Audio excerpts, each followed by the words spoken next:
So, how does the TJ Walker AI clone work?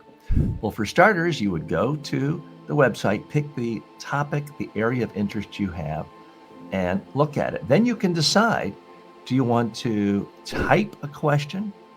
Do you want to dictate a question or a concern or a skill you're trying to work on to the clone?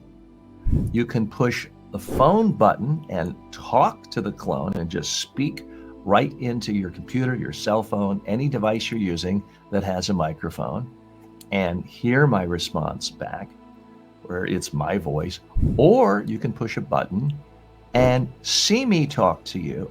I can see you, and we'll have this in a way that really comes across more like a personalized Zoom call. Now, no misrepresentation here. It's not me standing by available to talk to everyone. It's not the real TJ. I don't want to misrepresent.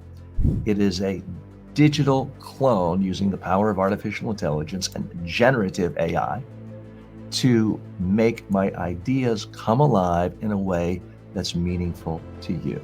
That's how it works.